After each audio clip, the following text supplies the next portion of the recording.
예, 오늘 말씀의 제목은 결산하는 날, 이러한 제목으로 하나님 말씀을 같이 나누고자 합니다. 오늘 마태복음 25장 15절에 보니까 각각 어떻게 해요? 각각 그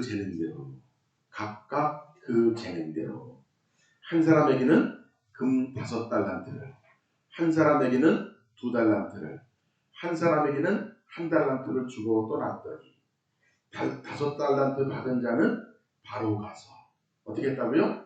바로 가서 그것으로 장사하여 또 5달란트를 남기고 2달란트 받은 자도 그와 같이 하여 어떻게 했다고요? 그와 같이 하여 또 2달란트를 남겼으되 1달란트 받은 자는 가서 어떻게 했다고요?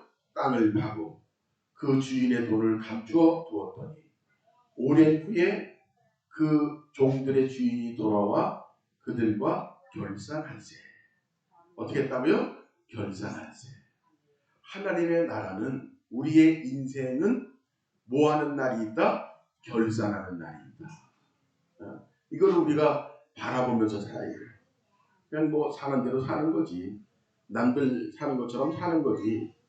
이렇게 생각하면 안 된다. 이거. 여기 보니까 각각. 어떻게 해요? 각각. 여러분들 각각의 하나님이 어떻게 한다고요? 결산한다.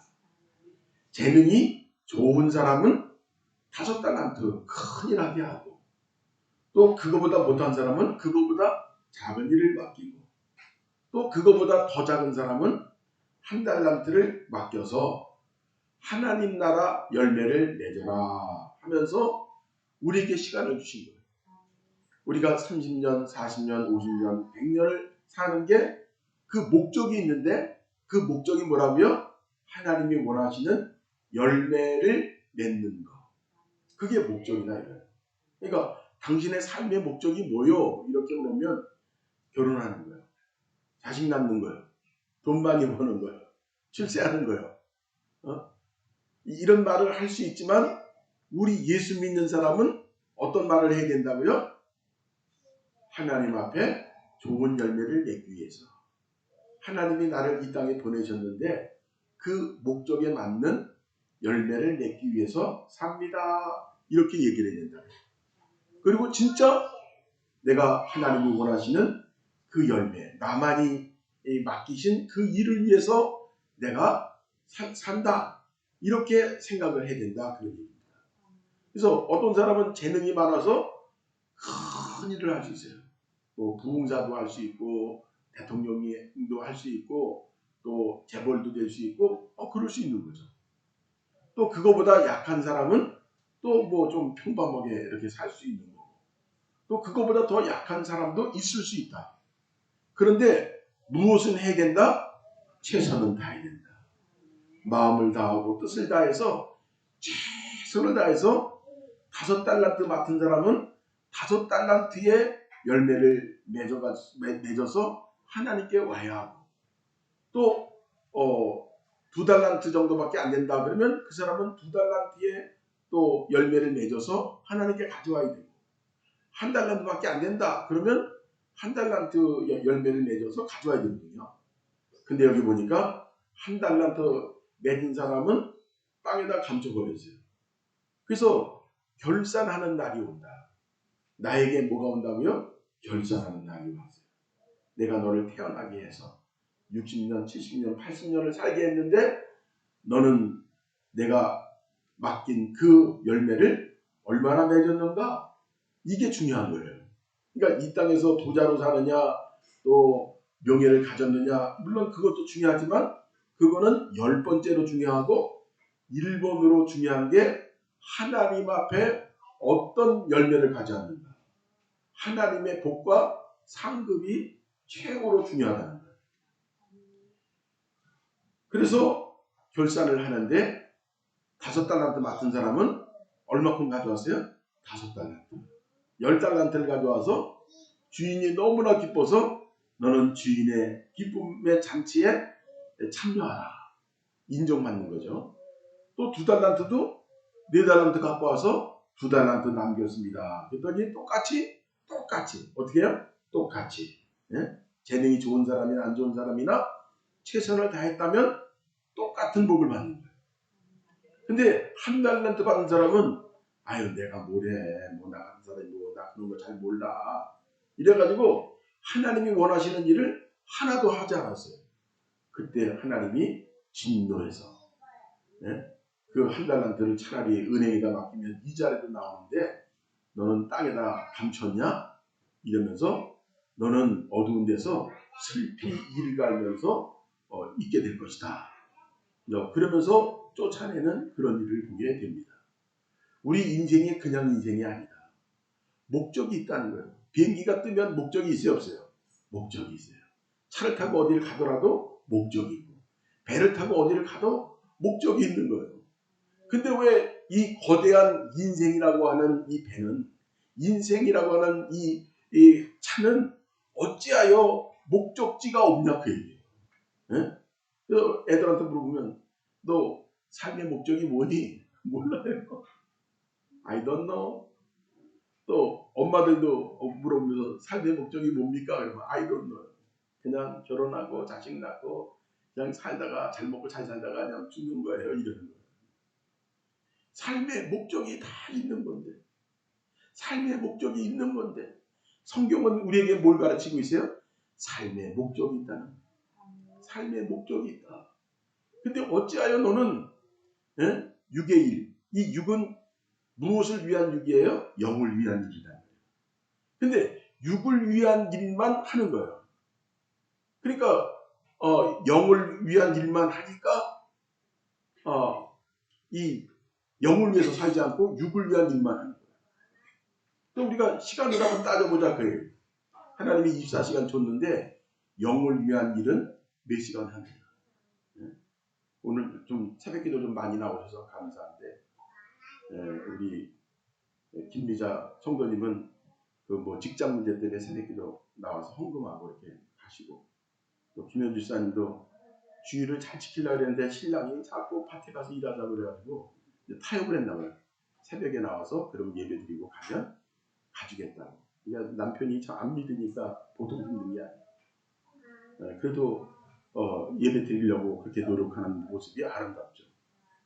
그래서 세상이 쉽지 않지만 참 너무나 육을 위해서만 사는 거예요. 그러면 가라지가 되는 거예요. 육을 위해 살면 뭐가 된다고요? 가라지. 예? 그렇기 때문에 여기 한번 말씀을 한번 보면요.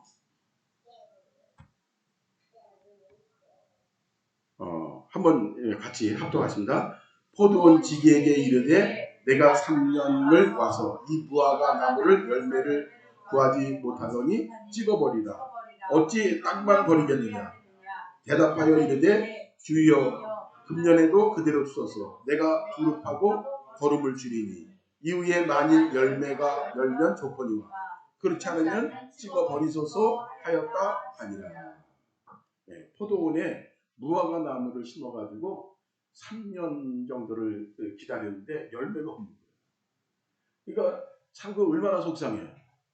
요새 제가 그 뭐 석류 같은 거 뭐 이런 거 좋다 그래서 이제 밭에다가 석류 같은 거 심고 또 하여튼 포도도 아주 최고로 좋은 포도를 뭐 2개, 4개 이렇게 심고 이제 그랬어요. 그러니까 심으면 어때요? 계속 따먹을 수 있는 거예요. 우리 교회 여기 대추나무가 크면서 아주 맛있잖아요. 그러니까 얼마나 많이 달리는지 몰라. 그러니까 하나만 이게 잘 돼도 나만 먹을 뿐만 아니라 다른 사람도 줄 수 있고.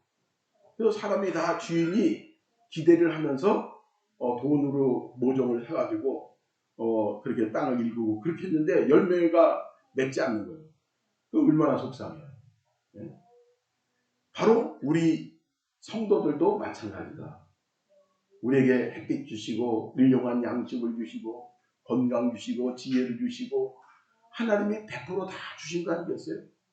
거기다가 하나님의 아들 예수의 피까지 주시고 성령까지 주시고 엄청난 것들을 다 줬는데 육을 위해서만 살지 무엇을 위해 살진 않는다? 영을 위해서 살진 않는다.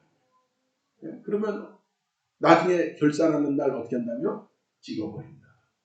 그런데 여기 포도원 지기가 주인한테 부탁하죠. 올 한 해만 좀 도와주십시오. 한 해만 좀 봐주십시오. 제가 두루 구덩이를 파고 또 거름을 주고 물을 주고 이렇게 할 테니까 한 해가 지났는데 똑같이 열매가 없으면 그때는 찍어버리고 또 열매를 잘 내주면 좋거니와 이렇게 당부한 겁니다. 그러니까 우리가 하나님 앞에 반드시 열매를 내줘야 돼요. 나의 인생의 목적이 뭐라고요? 하나님이 기뻐하시는 열매를 맺는 거. 그것이 바로 내 인생의 목적인데 어찌하여 육적인 일은 그렇게 바쁘고 힘들고 그냥 고달프고 그러는데 영적인 일은 전혀 안 하느냐 그 얘기예요. 그래도 이 목회자는 그래도 복을 받은 게 뭐냐면 예배를 인도하고 말씀을 준비하면서 하나님 생각을 많이 하는 거예요. 이게 목회자의 다른 성도들보다 더 큰 복이 뭐냐면 성경을 더 많이 보고 기도를 더 많이 하려고 하고 하나님의 일을 하니까 성령의 기름 부음이 있는 거예요. 그 복이 있는 거예요. 근데 목회를 그만두고 나서 만약에 이 일을 안 하면 어떻게 해요? 손해보는 거예요. 그러니까 성도든 목회자든 끝까지 어떤 일을 해야 된다? 하나님의 일을 해야 된다. 하나님의 일을 하면 뭐가 있어요? 기쁨이 있어요. 네? 우리 그 김복순 원사님 그냥 바쁘고 몸도 아프고 막 그러는데도 성대 가서 막 전도하니까. 그래서 성대 가서 전도를 하니까 그게 하나님을 위해서 하는 일이라고 생각하고 하지만 결국은 자기한테 복이 있어요, 없어요? 자기한테 복이. 그러니까 가장 센 게 전도하는 거거든요. 가장 센 게 전도하는 거니까 전도를 막 하니까 잡생각은 없어지는 거예요. 할렐루야. 스트레스도 없어지고 얼마나 마음이 평안하고 기쁜지 몰라요. 그러니까 하나님을 위해서 일한다고 하지만 내가 받는 복은 더 커요. 그냥 얼마나 센지 몰라요. 사람이 스트레스 받는 게 잡생각 때문에 그게 스트레스 받는 거예요. 그런데 전도를 하니까 그냥 하나님이 막 역사하니까 그 작은 것들은 다 정리가 되는 거예요. 또 다른 사람을 하나님께로 인도하려고 밥도 사주고 또 커피도 사주고 뭐 이렇게 해주고 그러면 하나님을 위해서 일하는 거라고 하지만 나한테 오는 복이 있다 없다. 기쁨이 있고 즐거움이 있고 그냥 세상 근심 걱정이 없는 거예요. 하나님의 일을 하는 동안. 그래서 하나님의 일이 끝나는 순간 불행이 올 수 있어요. 네? 그 복을 못 누리니까. 그러니까 죽어도 하나님의 일을 해야 된다. 한번 따르습니다. 죽어도 하나님의 일을 해야 된다. 네. 우리 옛날에 보니까 고등학교 선생님인데 집사님이세요. 아주 신앙이 좀 답답하고 마음이 좀 답답하면 이분은 자전거 끌고 다니면서 전도를 하더라고요. 아주 마음이 좀 답답하고 막 좀 마음이 그냥 좀 우울증이 오고 막 이러면 전도를 하면 그냥 싹 없어진다는 거예요. 네? 그러니까 하나님의 일을 하면 그러한 기쁨이 있고 즐거움이 있다. 그 다음에 또 무슨 말씀이 있습니까? 같이 한번 읽어보겠습니다. 대답하여 이르시되 좋은 씨를 뿌리는 자는 인자요 같은 세상이요 좋은 씨는 천국의 아들들이요 가라지는 악한 자의 아들들이요 가라지를 뿌린 원수는 마귀요 추수 때의 세상 끝이요 추수꾼이니 천사들이니 그런즉 가라지를 거두어 불에 사르는 것 같이 세상 끝에도 그러하리라. 여기 보니까 예수님은 천국의 씨를 뿌린다는 거예요. 밭은 세상, 우리를 말하는 거예요.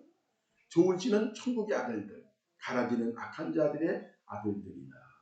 그러니까 지금 이 세상에는 우리 육적인 삶에는 천국의 백성과 악한 자의 아들이 섞여 사는 거예요. 네? 그러니까 사실 그 일본 뭐 위안부 또 거기 뭐 노동을 해러 갔던 사람들 이런 사람들이 통렬한 일본에 사과를 해주고 배상을 하라 막 이랬는데 우리 기독교적인 측면으로 볼 때는요 원수를 어떻게 해요? 사랑하라. 나에게 지은 죄를 다 용서하라. 만약에 용서 안 하면 어때요? 그게 나에게 암덩어리가 됩니다. 나에게 불행의 씨앗이 됩니다.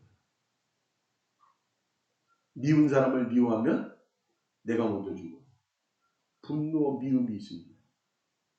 그러니까 우리 기독교 하나님 입장으로 보면 다 용서하고 그들을 오히려 축복하고 그러면 누가 복을 줘요? 하나님이 더 큰 복을 주시고 더 큰 위로를 주시고 그러는데 악을 행하는 자는 내가 사과하라 뭐 하라 보상하라 그렇게 안 해도 하나님은 어떻게 해요? 심판을 해요. 철저하게 못된 자들 다 심판합니다. 그래서 모든 심판은 누구에게 맡겨라? 하나님께 맡겨라. 우리는 용서하고 축복하라. 그러면 내가 복을 받는 거예요. 하나님이 내가 그런 억울한 일을 겪었다. 그러면 하나님이 그걸 다 보상해 주는 거예요. 그러니까 하나님 안에서는 아름답게 해결이 되는 거예요. 근데 지금 뭐 그냥 원수처럼 막 그렇게 하고 주창가 부르고 막 이러면서 일본하고 악화시키고 이러면서 일본하고 서로 협력할 일들이 많은데 그렇잖아요?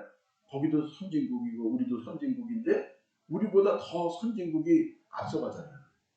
그럼 서로 협조하면 우리가 여러 가지 복 받을 일이 많은데 지금 북한은 미사일을 쏴대는데 그냥 막 서로 협조하지 못하니까 손해를 너무 많이 봅니다. 근데 베트남은 어때요? 베트남은 우리나라 군인이 가가지고 어떻게 했어요?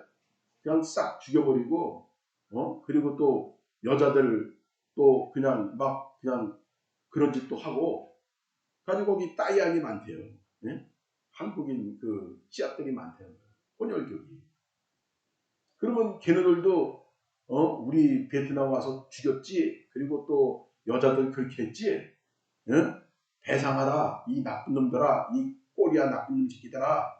막 소리 지르고 욕하고 막 그럴 수 있잖아요. 근데 걔네들은 그게 있어요 없어요? 전혀 없어요. 전혀 없어요. 오히려 웰컴 코리아. 우리는 코리아를 사랑합니다. 그랬더니 한국의 김우중이라는 사람이 그 베트남에 가가지고 경제를 얼마나 활성화시키는 거예요. 또 한국의 기업가들이 베트남에 가가지고 공장 짓고 회사 짓고 얼마나 대단한 거예요. 베트남이 지금 너무너무 잘 살아요. 거기다 또 누가 있어요? 축구 감독 박항서 와가지고 그 낮은 자존감을 엄청나게 올려놨어요. 그 축구를 통해서.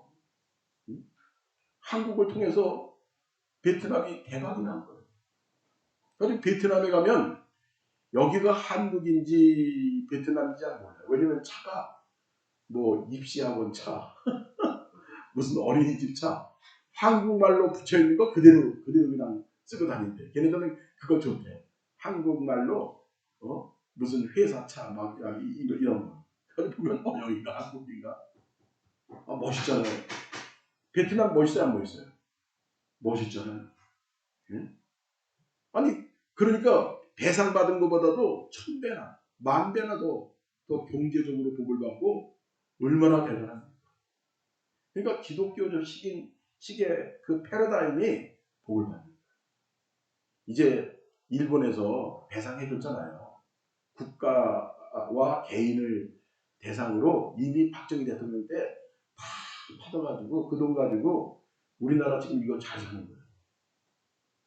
그러니까 일본에서 늘 하는 얘기가 아니 국가적으로 개인적으로 우리 배상 다 했다고 사인 받지 않냐. 근데 왜 무슨 배상을 자꾸 해달라고 그러느냐. 그 얘기예요. 그러니까 그 사람들은 절대로 배상을 해준다 안 해준다. 더 이상 안 해줘요. 국가적으로 이미 약속했는데. 그러니까 윤석열 대통령이 그래도 우리 국민 여론이 있으니까 그러면 배상을 받는데 어떻게 되면 일본한테서 돈을 받아와서 우리 포항제철이라든가 몇몇 기업들이 대박이 났지 않냐. 그 돈 갖고. 그러면 그것도 억지로가 아니라 자원해서 돈을 만들어서 배상받은 돈으로 그거를 배상해 주는 거 맞지 않냐? 아니 윤석열 대통령 말이 맞잖아요. 이미 배상 받았고 그것 때문에 기업이 컸고 그러면 그 기업이 얼마나 고마워요. 그러면 억울한 사람들 배상해 주는 거 맞잖아요. 그렇게 해서 일본 웰컴 오세요. 우리 같이 협력합시다. 이래가지고 일본 저기 북한의 미사일 오면 둘이 그냥 격추해가지고 없애버리고 일본이요 과학과 이 군사 실력이 보통이 아니에요. 어쩌면 우리나라보다도 미사일을 더 격추를 잘할 거예요. 이렇게 해서 나라를 지키고 나라를 살리고 나라를 부강하게 해야 되는데 이 종북 세력들은 일본하고 우리나라하고 합심하면 그 북한이 위태로우니까 절대로 이 죽창가를 불러야지 합력하면 안 된다. 이래가지고 지금 그 종북 세력들이 다 피켓 들고 막 난리를 치잖아요. 그러니까 성경에 보면 좋은 씨앗과 가라지가 있다. 나라를 사랑하는 그런 국민이 있는가 하면 종북 세력이 엄청나게 많은 거예요. 그러니까 우리 기독교인들이 기독교식 패러다임을 가지고 나라를 살려야 된다. 용서하고 원수를 사랑하고 축복해주고 그럼 그들이 미안해서요. 그냥 진짜 더 잘해요. 어떤 분이 일본 가가지고 축복한다. 용서한다. 축복한다. 그렇게 하니까 어떤 사람이 나 예수 믿겠다. 나 예수 믿겠다. 그러면서 예수님을 영접하고 그렇게 했다고 그러더라고요. 하나님 말씀대로 살아야 됩니다. 억울하고 속상한 거 우리 하나님이 다 갚아줘. 내가 갚는 것보다 10배, 1000배로 갚아줘. 걱정하지 마. 우리는 내 영혼의 생명을 위해서 어떻게 해라? 용서하고 축복해주고 그러면 하나님이 그걸 보고 나를 더 축복해요. 나를 더 사랑하시고 그래서 나라를 위해서 우리가 기도해야 됩니다. 이 종북 세력들이 미국과 일본과 우리나라가 합심해서 미사일 때려잡고 안보 아주 강하게 하는 거를 아주 싫어서 그냥 죽창가 불러대고 이러는 거예요. 이게 말이 안 되잖아요. 그러니까 우리는 예수 믿는 이 말씀을 가지고 나라를 지키고 세계를 하나님께로 이끌어가는 우리가 되어야 될 줄 믿습니다. 저도 그거 겪어봤어요. 누가 좀 물대짓 해가지고 3년 동안 미워했는데 그 미움이 내 마음속에 있으니까 기도가 안 되더라고요. 그래서 어떤 목사님이 훌륭한 목사님 나보고 그분한테 무릎 꿇고 회개하려는 거예요. 그래서 내가 아니 어떻게 피해자가 가해자한테 사과를 합니까? 그랬더니 그렇게 하는 거라고. 내가 선지자의 말씀이니까 순종하는 거예요. 여러분 선지자의 말을 들어야 돼요. 제발요. 선지자의 말을. 예? 내가 똑똑한 것 같고 내가 잘난 것 같아도 하나님이 그렇게 축복 안 해요. 예? 당신 똑똑한 것 같고 하나님이 절대로 축복 안 한다. 누구의 말을 들을 때 축복한다? 선지자의 말. 그래서 제가 음료수 사가지고 가서 무릎 꿇고 사과하려고 이제 무릎을 꿇으려고 했더니 무릎 꿇지 말라는 거. 예? 자기가 잘못했는데 왜 그 사과를 하냐고. 그래가지고 이제 사과하고 그리고 이제 나왔는데 내 속에서 뭐가 떠나더라? 마귀가 떠나. 미워하는 마귀가 떠나더라. 그래서 내가 우리 선지자 목사님 이거였군요. 나는 아무것도 모르고 그냥 무조건 순종만 했는데 미워하면 뭐가 들어온다? 마귀가. 네? 그래서 나를 괴롭히는 거예요. 기도도 못하냐고. 근데 회개하니까 마귀가 확 떠나가는데 그때부터 막 기뻐. 그래서 내가 절대 어떤 짓은 안 하려고 한다? 누구 미워하거나 아니 한 번 혼났으면 됐잖아요. 근데 뭐 또 미련하게 2번씩이나 그래. 누구 미워하거나 막 그냥 나한테 뭐라고 해도 그냥 미워하거나 절대 그러지 않아요. 예? 그걸 왜 2번 겪냐요. 그러니까 개인도 그렇고 나라도 마찬가지예요. 예? 우리한테 악을 행하면 하나님이 1000배, 1000배로 갚으셔요. 악인을 하나님은 미워하세요. 가만히 안 놔둬요. 아주 박살을 내지. 예? 어떤 분은 그러더라고요. 북한이 4년 안에 무너질 수도 있다. 왜냐면 이제 70년이 이제 다 돼, 내년이 70년이에요. 그러니까 뭐 이렇게 저렇게 해서 한 4년 정도면 무너질 수도 있다. 그냥 이제 예상한 거죠. 뭐 계시받은 건 아니고. 근데 그럴 수도 있어요. 예? 저렇게 까불다가 한순간에 무너지는 거예요. 소련도 어떻게 했어요? 전혀 생각 못했어요. 그냥 한순간에 무너졌어요. 무너졌으면 우리가 다시 북한 동포를 어떻게 해요? 끌어안아야죠. 예? 못 살고 힘들고 고통스러운. 응? 그래서 내가 좀 덜 먹고 덜 이렇게 누리지 못하더라도 또 나누어야죠. 어느 정도도. 그러면 하나님이 우리를 더 복을 주세요. 얼마나 감사해요. 그래서 오늘 말씀 결산의 날이 온다. 예? 그것도 각각이다. 예? 그러니까 목사도 저도 각각이에요. 그러니까 저도 하나님이 무서워요. 예? 그러니까 하나님을 사랑하면서도 두려운 마음이 있는 거예요. 그래서 기도를 안 할래도 아유 기도 안 하면 혼나지. 기도 안 하면 혼나지. 그래서 새벽 기도를 하고. 예? 여러분들이 새벽 기도 나오는 거하고 제가 새벽 기도 나오는 거하고 달라요. 여러분들 그저 그냥 와서 앉아있으면 되잖아요. 근데 저는 그냥 이것도 준비하고 말씀도 준비하고 그냥 복잡하다는 그래도 감사하죠. 기도한 것만큼 복을 받는 거예요. 한번 따르습니다. 기도한 것만큼 복을 받는다. 할렐루야. 그래서 결산의 날이 있다. 그래서 어떤 것이 좋은 길인가를 생각하고 우리는 어떻게 해요? 하나님이 기뻐하는 좋은 길로 가자. 그러면 점점 좋은 일이 있다. 그런 말씀. 네, 기도하겠습니다.